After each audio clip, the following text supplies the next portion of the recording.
Alright folks, what is up? This is One Big Bugger, and this is my next little kind of like mini-series in League of Legends, and that's being a more offensive support. And I'm starting with probably one of the most defensive supports known, that being Soraka.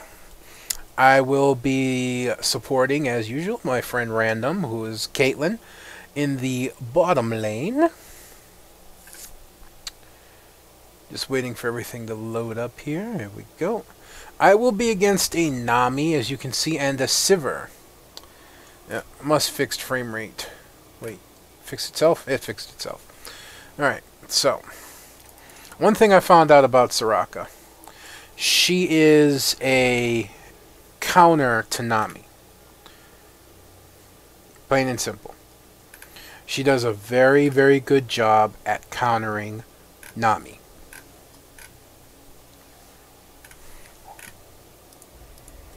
So we'll get down into the lane here. Get our leashes going for our jungles and all that. 30 seconds until minions spawn. And I will let the game play out a little bit. See, it's not very long. It's a 21-minute game, 21 and a half. Well, I kind of explain a few things that I've discovered over time. Alright. Being a passive support, of course, is not a bad thing. But being too passive can actually work against your lane. And in doing this, I've kind of developed a nasty habit in terms of, yeah, I fortunately managed to not take too much damage there. You see, we get pretty hurt, but Nami came out the worst of it.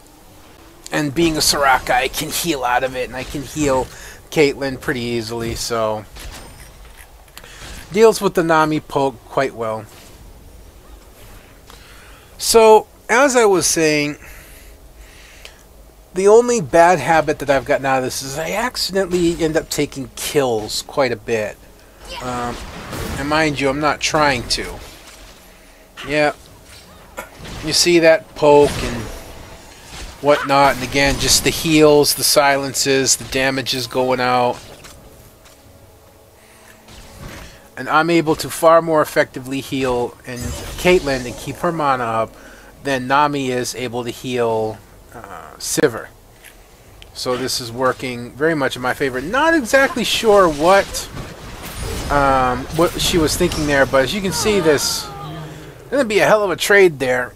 Unfortunately, Sivir got the first blood, but at least we did get the kill in return, so that's only 100 gold advantage. And there you go. You see right there, I took a point in my queue. Why did I take a point in my queue? This is kind of where I first discovered this.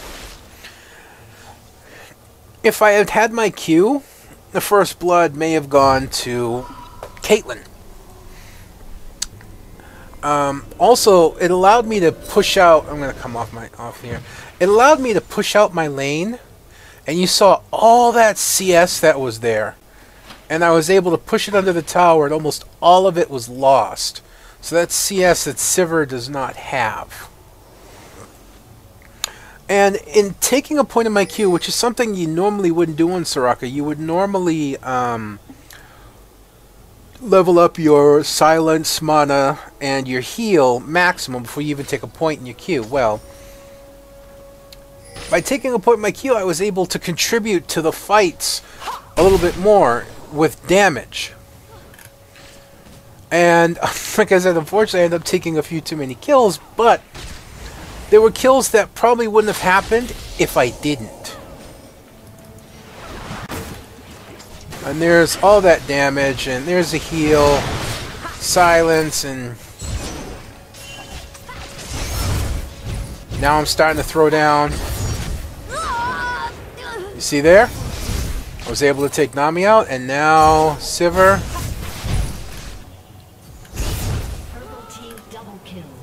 Yes, I ended up taking a double kill, but if you saw, Random gave up the chase while I continued. Now, I don't know if I necessarily needed to flash on that. We're kind of laughing about this. But that's a kill that might have gotten away otherwise.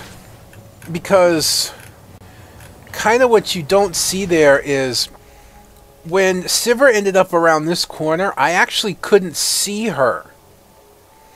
This doesn't show you that effectively. I actually couldn't see Sivir, but she was close enough for my Q that I was able to bring it down on her and hit her with it and secure another kill. Yeah, okay, my carry didn't get the kill, but at least she got 2 assists. So, you know, that's something right there. It also put Nami and it put Sivir in a even further back situation now.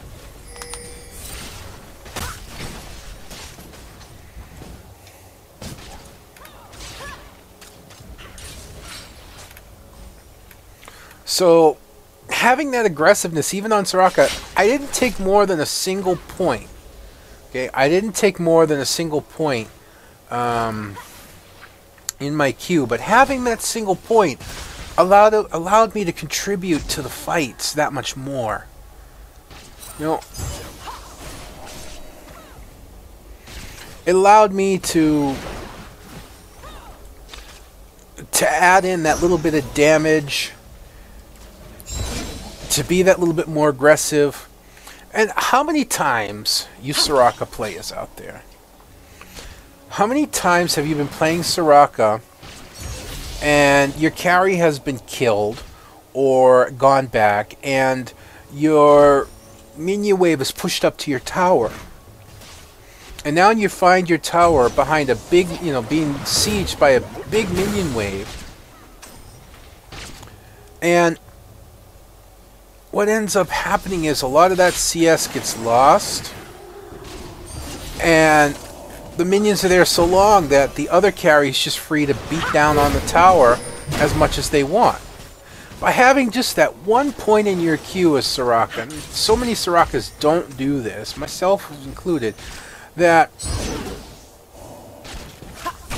your tower will take a lot of damage. Just by having that one point, you can clear the minion wave quickly. Even if you don't end up getting a lot of the minions, you can still clear the minion wave quickly. You know? You can get the extra CS, you get the minions off your tower, and you're in a good position. You see here Jax is positioning up for a kill. There is no ward in that area, but gonna back off because they're pushed into their tower.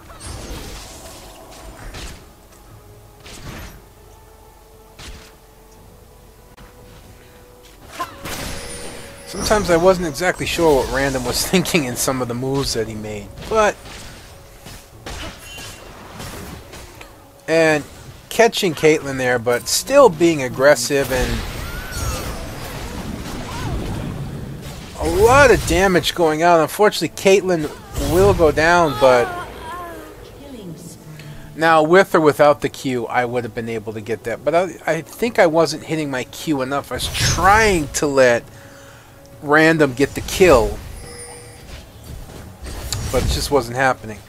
So here, again, I'm just trying to do the same thing. Whether I get the CS or not is not a big deal to me. What I'm trying to do is just push this wave under the tower as quickly as possible, there, so that that gold and that experience is lost to Sivir and Nami.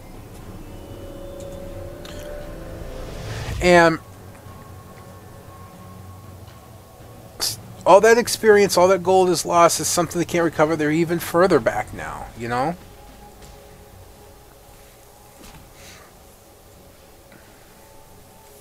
It doesn't hurt that my carry had ended up losing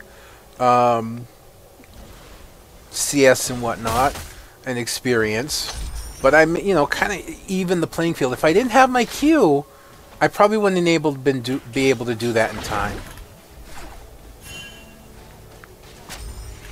And there's Hikarum, and I don't know why Random went without me being down there that far, but he was able to flash and then net out.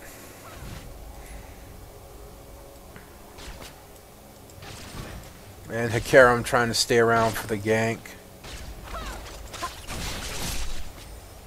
As you can see, I'm 3-0-2 as Soraka right now. Caitlyn is 2-2-3 versus Siver's 2-3, and Nami's 0-2.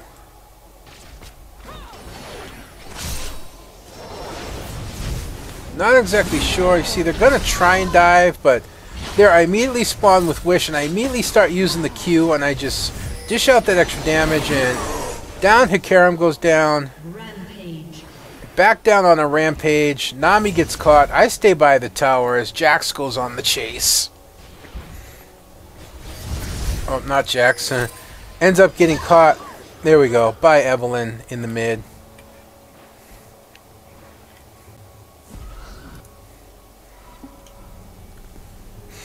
So again, that aggressiveness helping to deal out that little bit of extra damage, you know, that made the tower dive a lot more dangerous for them than it should have been. At least that's my feeling about it. Maybe you see it differently. But I find just that being able to be aggressive. Now, when I run support, I always run the same runes as a support. I never fail to run these runes as a support. I find that they work absolutely the best. It'll give you the most protection, but they give you the most versatility. Armor reds, gold per 10 yellows, flat mana regen blues, and gold per 10 quints. All that extra gold per 10 adds up to 5 gold every 10 seconds that you're getting from the start.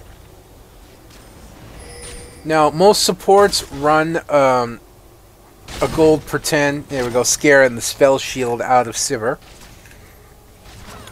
Most supports will run a gold per 10 quint. Yeah, I ended up with the red buff thanks to that kill at the end on Sivir there. Which, if you run the gold per 10 quints, you're getting 3 gold per 10.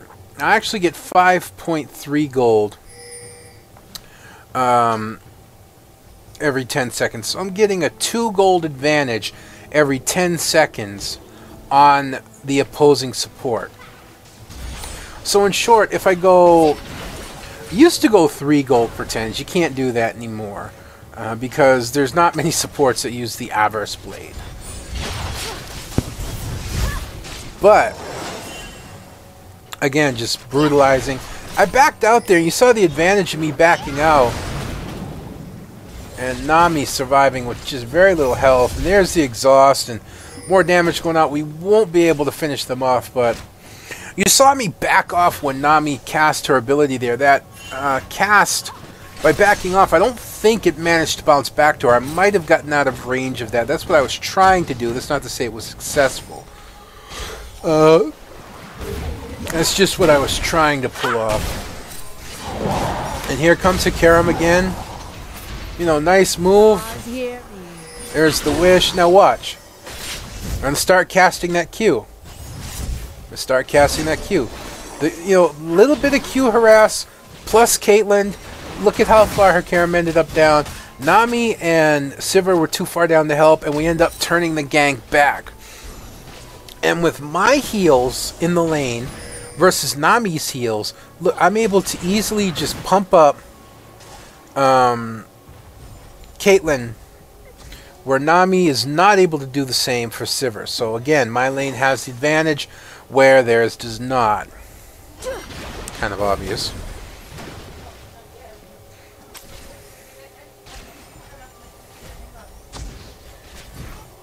There's the war in the bush, not a big deal. But when I get my first GP10 in the Philo Stone, now I'm getting 10 gold per 10. I'm getting an extra gold a second. When I get the gold, when I get the Kage's Lucky Pick, now I'm getting 15 gold. And Hikarum looking to move in on the gank again, but, we do see that coming.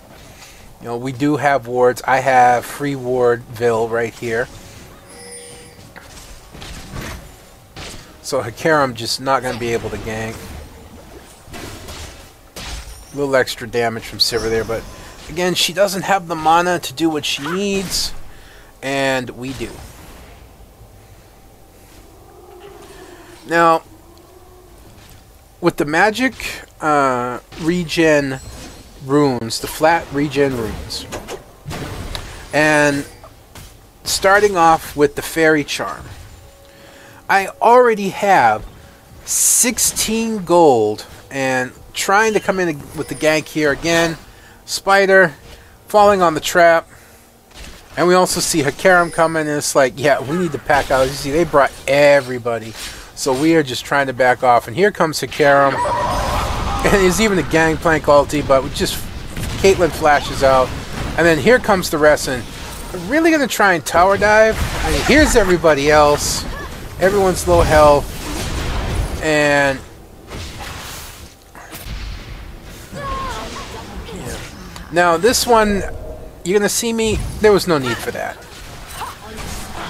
What was going through my mind when I did that is keep vision on her, keep vision on Elise. So that's why I flashed. But there was no need. Evelyn was close enough. I wasn't thinking about that.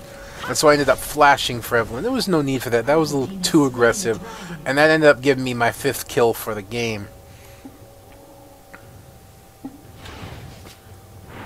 So we're up 15 to 7, 25k gold to not quite even 20 yet. So definitely going in our favor at this point. You see that, just that aggressive support, that being able to get in there and fight. And now I was just saying, the flat regen blues with the regen fairy charm, I open up with 16 mana per 5. I generate 16 mana every 5 seconds. Even on some of the more mana hungry supports like Sona, you can easily stay in the lane and heal and whatnot and still generate your mana. Even if you run out to where you can't do much, you'll regen it back quickly enough that it won't be an issue. And recently I've been trying a new support page. And this is a support page I usually use with Nami, but I find it's working on other supports as well. And I believe it's a 13-17 or 17-13, you know, defense support. I'll have to go and look it up. But it actually works really well on all the main supports: Nami, Lulu, Soraka, Sona, Taric. I haven't been able to test it on Alistair, obviously, or Blitzcrank or things like that, but it works really, really well on them, so it may become my new standard support page for everybody. See, we're so far ahead now that we just bully out this lane. I'm going to place my free wards. There we go. And not sure what Nami's thinking at that point. Not sure what Sivir was thinking at that point. But, yeah.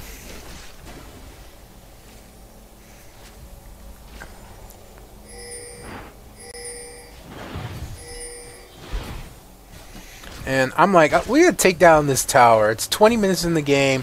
And so Random's like, well, fine, you take it down. I'm gonna farm past it. I can't blame him. I mean, I'm 5 kills to his 4, you know, and that's really not a good support.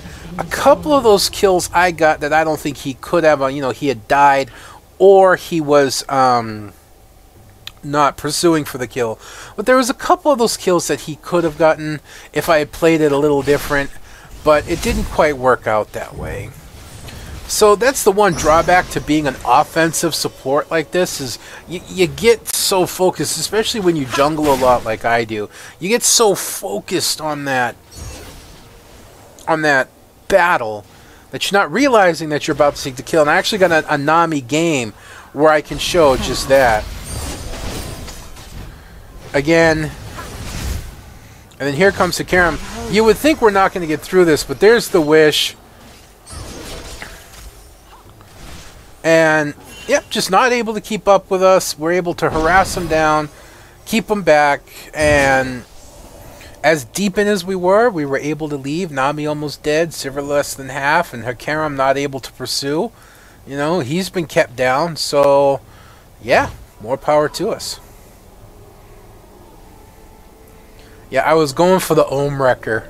I don't get this too often because of its expense, but considering how much we've been in the tower and considering how much pushing we had done, I figured the Ohm Wrecker would be a really good option in terms of the game. But as you can see, the game is really just about over,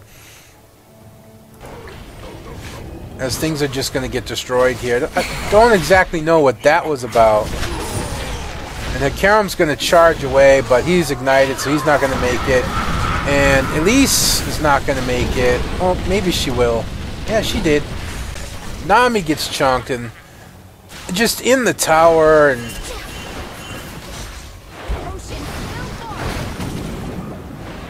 the Nami wave like Jax cares.